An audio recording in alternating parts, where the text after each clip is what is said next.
గం గణపతయే నమః.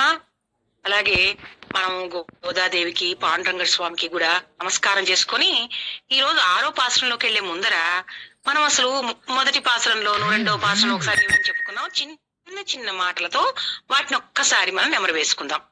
మొదటి 5 పాసరాలు తిరుప్పావై యొక్క ఉద్దేశం ఎందుకు చెయ్యాలి అని అమ్మ తెలియజేశారు.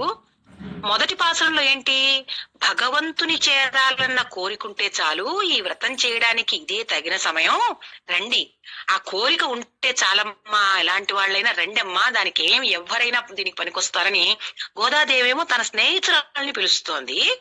రెండో పాసరంలో పాలు పూలు అబద్ధం వద్దు అంటూ వ్రత నియమాలతో పాలు పూలు అంటే భగవంతుడికి మనం ఏమి నివేదించాలి, మనం భోగాల వైపు వెళ్లకుండా ఆయన కోసమే ఇస్తూ అబద్ధాలు వద్దంటూ లేనిపోని మాటలు కూడా చెప్పుకోవద్దని చెప్పుకుంటూ వ్రత నియమాలు చెప్పుకుంటూ వచ్చింది.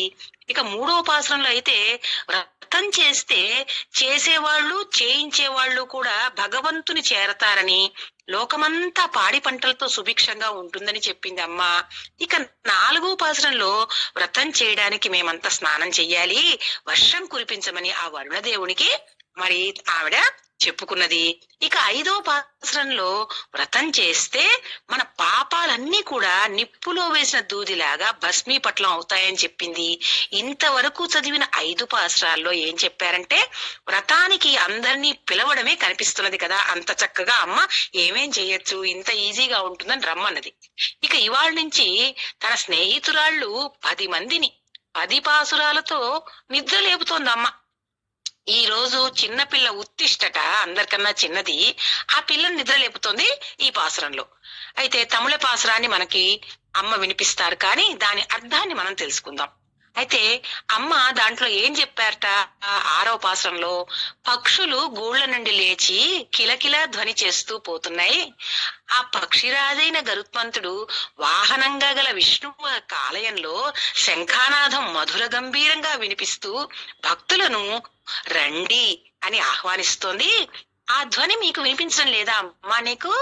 ఓ పిల్ల లే, మేము ఎలా లేచామో తెలుసా? ఊతన ఇచ్చిన పాలు తాగి తనను చంపగా వచ్చిన శకటాసురుని తాపుతో కాలుని అంటే యముడి వద్దకు పంపించిన వాడు పాల సముద్రంలో శేషశయ్యపై యోగ నిద్రలో ఉన్న విష్ణువును మునులు యోగులు మనసులో ధ్యానిస్తూ హరి హరి అని పాడుతున్నారు.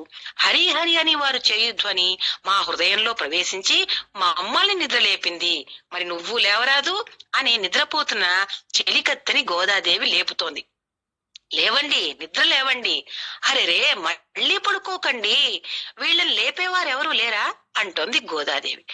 నేను లేపుతానని అమ్మకి హామీ ఇచ్చానులే, అందుకని మీరు లేవండమ్మా, త్వరగా లేచి అంతర్స్నానం చేసి పరమాత్మ చేరికకై పాసురం చదువుతారని ఆశిస్తూ అమ్మ చక్కగా అలా అందరినీ కూడా తను లేపుతోందనమాట.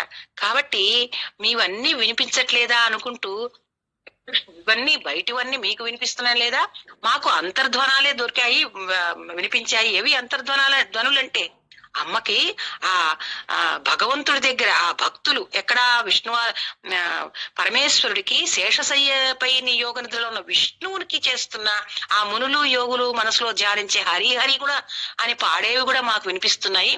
నీకు బయట ధ్వనులు కూడా వినిపించలేదా తల్లి?